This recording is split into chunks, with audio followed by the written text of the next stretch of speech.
2.11, problem number 3. Evaluate the following integral as the limit of the sum.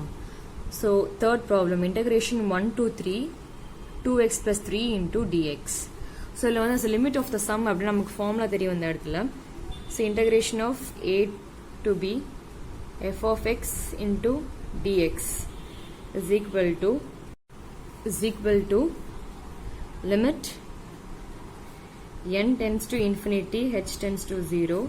So, summation of r is equal to 1 to n, h into f of a plus rh. So, the values எல்லாமே நம்ம எடுத்து எழுதிடலாம் இங்க. So, first வந்து a க்கு பதிலா நமக்கு இந்த இடத்துல a is equal to 1 instead of b is equal to 3.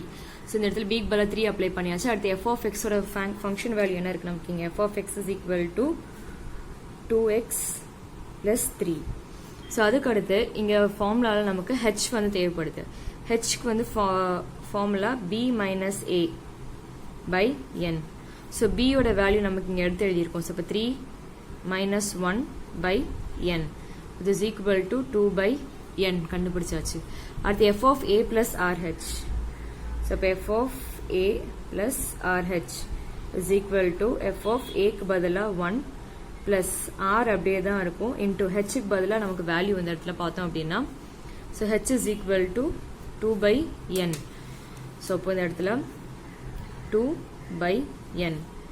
இப்போ which is equal to நம்ம என்ன எழுதிடலாம்னா இந்த இடத்துல f of a plus rh க்கு பதிலா f of 1 plus 2r by n. So, multiply பண்ணியாச்சு. ஸோ இப்போ பார்த்தோம் அப்படின்னா இந்த ஃபங்க்ஷனுக்குரிய வேல்யூ நம்ம கண்டுபிடிக்கணும். ஸோ இந்த ஃபங்க்ஷன் நம்ம என்ன கொடுத்துருக்காங்க கொஸ்டின்ல பாருங்க function f of x is equal to 2x plus 3 கொடுத்துருக்காங்களா இந்த இடத்துல xக்கு பதிலாக நமக்கு இங்கே என்ன இருக்கு இந்த இடத்துல 1 plus 2r by n. So அதே மாதிரி இந்த xக்கு பதிலாக நம்ம என்ன அப்ளை பண்ண போறோம் இந்த இடத்துலனா 2 into 1 plus 2r by n plus 3.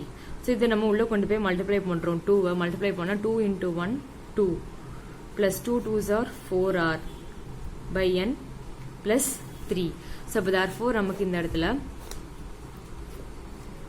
f of a plus rh is equal to 2 plus 3 5 plus 4r by n find out பண்ணியாச்சு. So, values apply பண்ணலாம். So, it is equal to limit n tends to infinity, h tends to 0. So, summation of r is equal to 1 to n. h க்கு பதிலா value நமக்கு இங்க என்ன இருக்கு இந்த இடத்துல 2 by n ன்னு இருக்கு அதை அப்ளை பண்றோம் இங்க. So, அப்ப 2 by n.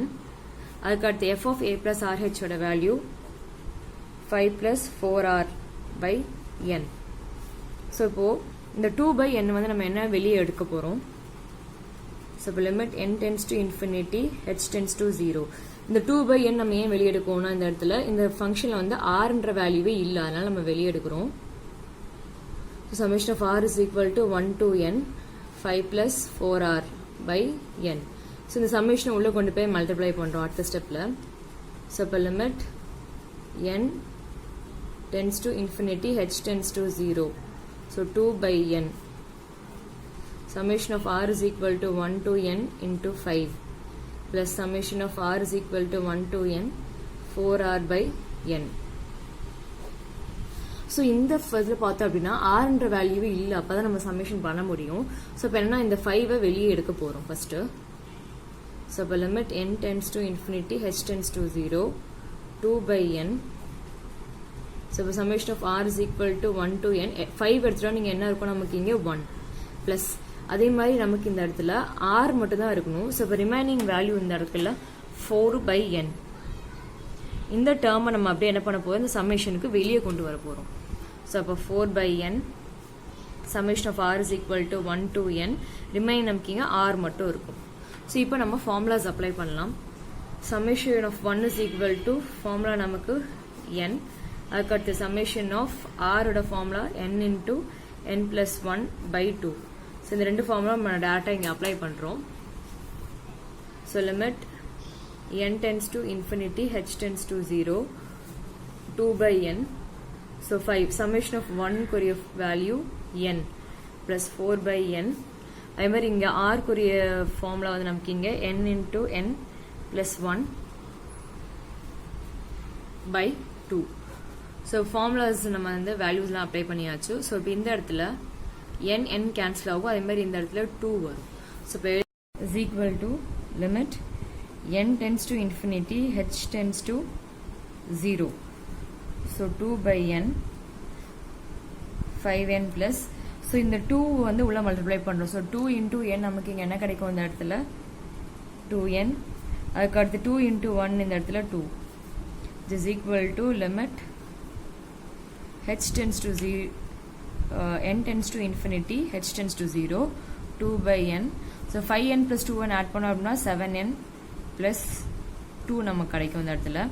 This is equal to limit n tends to infinity, h tends to 0.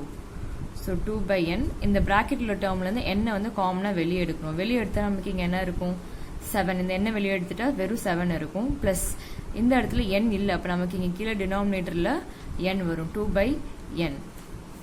இங்கே n கேன்சல் ஆயிரும்.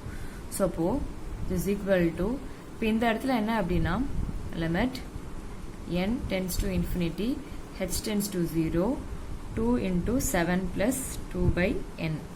ஸோ இங்கே n-க்கு பதிலாக நம்ம என்ன அப்ளை பண்ண போகிறோம் இந்த இடத்துல இன்ஃபினிட்டி. ஸோ இப்போ இந்த இடத்துல இன்ஃபினிட்டி அப்ளை பண்ணும்போது நமக்கு இந்த ஹோல் டேர்ம் என்னவா மாறிடும் 0வாக மாறிடும். ஸோ அப்போ is equal to 2 into 7 plus 0ன்னு இருக்கும். So is equal to 2 into 7 நமக்கு ஆன்சர் இந்த இடத்துல 14.